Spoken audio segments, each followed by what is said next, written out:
Oi, sou cheia de confeitaria, assisti muito Vivino. Vem confeitar cebolinha comigo. Ah, gente, depois dessa introdução não tem como você sair desse vídeo. Fica aqui comigo, gente. Gente, eu comecei a confeitar esse bolo, era por volta de 00h15. E aí, né, gente, porque eu tenho, como vocês viram, eu tenho que entregar ele 6h30 da manhã. E esse bolo, gente, da Trend, né, do Vintage Cake, é um bolo de muitos detalhes. Então, gente, eu tenho aí minha massa chiffon de chocolate, um recheio de maracujá com chocolate, né, um brigadeiro de chocolate meio amargo. E eu venho fazendo aí, gente, a minha pré-camada, né, com o chantininho mesmo, gente, branquinho, né, sem coloração nenhuma. Eu depositei todo o meu chantilly, ele já bem hidratadozinho, gente. Fica maravilhoso de trabalhar, não tem problema nenhum. E aí, gente, eu venho, né, alisando aí o topo do meu bolo pra vir com a espatulação. E a espátula que eu vou usar nesse bolo, gente, é a reta, tá bom? Pelo menos até agora, né, todos os vintage cake que eu vi, a espatulação nas laterais, pelo menos, né, são todas aí com a espátula reta. E aí eu espatulei, gente, veio aparecendo algumas bolhas, né? E aí eu venho, né? Eu furo elas e venho depositando um pouquinho mais de chantilly, né? Pra poder vir espatulando novamente, gente. E é muito importante, gente, sempre que você for espatular novamente, você umedecer, molhar mesmo a sua espátula, né? Pra que ela venha dando, né, esse brilho, esse acabamento lindo na espatulação. E eu venho, gente, aí fazendo a quinagem, né? Como vocês podem ver, gente, eu aprendi dessa forma, que foi a forma mais fácil que eu achei, que é cortando o chantilly, né? Com a minha espátula aí, eu venho cortando o meu chantilly.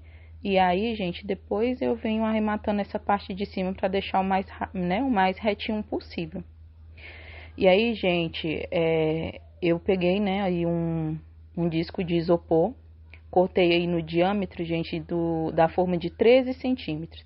A forma que eu usei para o bolo é a de 15 e essa forma aí que eu usei para cortar, né, o disco é 13, tá bom, gente? Porque ele tem que ficar centralizado no bolo.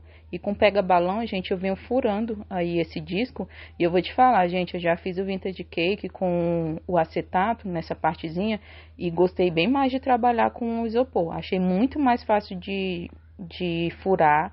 Achei o acabamento também ficou muito mais bonito. Agora, todas as vezes vou fazer mesmo com o disco de isopor.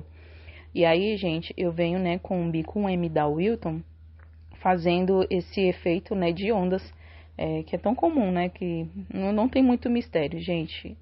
É você fazer esse movimento de sobe, desce, e vai fazendo esse efeito.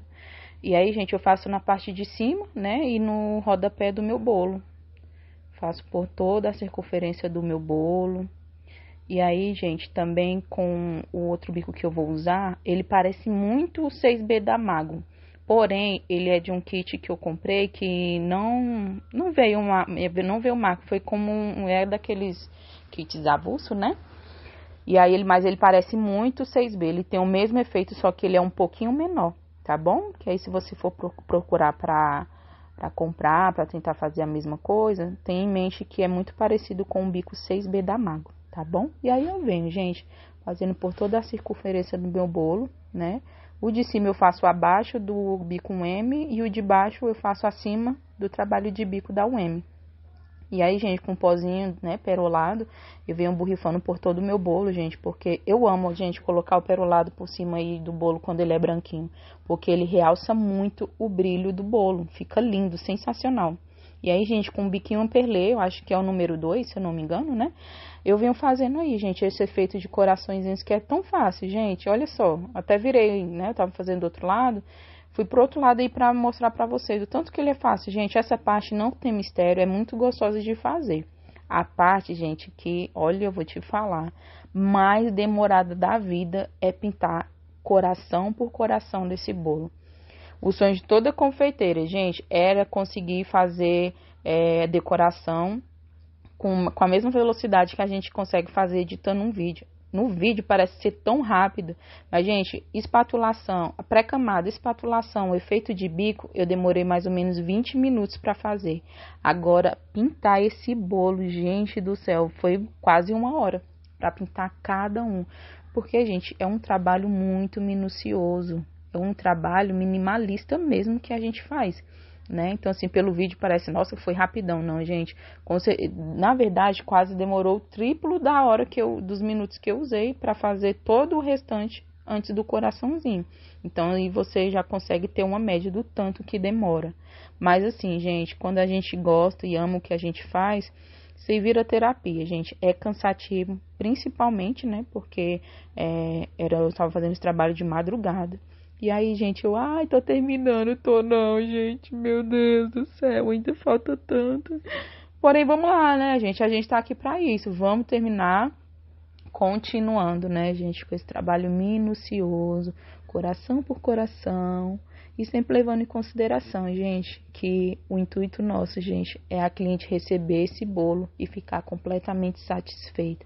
Acho que o maior prazer de toda confeiteira é o cliente receber o bolo e dizer, uau, era exatamente isso que eu esperava, ou eu esperava, nossa, eu fiquei maravilhada, porque foi muito mais do que eu imaginei. E aí, gente, tava faltando apenas um, olha ele, esse umzinho. Gente, sabe por que eu comemorei tanto? Porque eu sabia, gente, depois que a gente pinta esses coraçõezinhos, é o quê? É botar a fita, botar o glitter em cima, botar na caixa, descansar e dormir. Essa é a comemoração, é porque depois disso ia vir o descanso. Olha que lindo. Gente, apaixonada, sou apaixonada nesse bolo. E aí, gente, eu venho com as fitinhas, né, de cetim. Gente, elas ficam retinhas desse jeito, porque eu passo uma a uma, viu? Eu passo elas no ferro de passar roupa para elas ficarem bem retinhas. E aí eu vou mostrando, gente, onde fica o buraquinho, né, para passar a vela. E aí, gente, eu venho agora, né, para finalizar, botando glitter, né? E eu venho dispensando glitter na parte de cima. Importante, gente, ressaltar. É interessante você colocar ele não só no centro, mas tampando, né, todo aí a plaquinha de isopor que a gente colocou, né, para dar um acabamento mais lindo ainda, né? E aí eu venho depositando e com as costas mesmo, gente, da embalagenzinha eu venho assentando, né, por todo o bolo, deixando o mais retinho possível. E o resultado é esse, gente. Até aí, gente, eu já tava me achando demais. Olha que bolo lindo, perfeito. Mas aí eu comecei a perceber, gente, realmente, esse pó que eu usei é o rosé dourado. Porém, gente, ele puxou muito mais pro dourado e as cores não estavam se falando. E aí eu pensei, meu Deus do céu, já terminei 2h22 da manhã. Posso ir dormir com essa sensação? Não posso, gente. O que eu vou fazer? Vou pintar esses coraçõezinhos novamente, só que agora com rosa. Um rosinha que eu já tinha aqui, até que eu usei no bolo da minha filha, gente. Graças a Deus eu ainda tinha desse pó aqui. E aí, gente, Deus é tão bom. Ele conhece tanto a intenção do nosso coração que eu voltei a pintar coraçãozinho por coraçãozinho, voltei, gente, mas parece que foi muito mais rápido do que a primeira vez. Nossa, não dá nem pra comparar. E quando eu comecei a ver o resultado, gente, comecei a ver que tava exatamente no tom que eu queria, que era um rosé rosa, puxado pro rosa. Quando eu comecei a ver, aí foi que eu fiquei feliz, gente. Gente, presta atenção o tanto que esses coraçõezinhos ficou no mesmo tom das fitas. Olha isso. Gente, eu só agradeci a Deus, de verdade. Foi um trabalhinho a mais, mas me deu exatamente o resultado que eu queria, o resultado que eu esperava e que eu sabia que a cliente ia olhar e dizer, não tem defeito. Então, assim, gente, compensa demais você ir além, ter um trabalhinho a mais para você atingir a perfeição. Então, assim, olha isso, gente. Gente, eu fiquei tão apaixonada nesse bolo, lindo demais, lindo demais. E agora o que eu podia fazer, né? Só guardar, porque eu cheguei no resultado que eu queria, era isso. Vamos guardar esse bolo dentro da geladeira para ele estabilizar novamente, porque 6h30 a cliente vem buscar. E 3h15, gente, foi a hora que eu terminei de confeitar esse bolo, de guardar, deixar ele perfeitinho dentro da geladeira. E agora, gente, chegou a merecida hora do descanso. E acompanha aí, será que a cliente veio buscar? Pessoal, e para quem ficou na dúvida de se eles iam vir 6h30, né? Gente, 6h28, o bolo já tava entregue. Graças a Deus.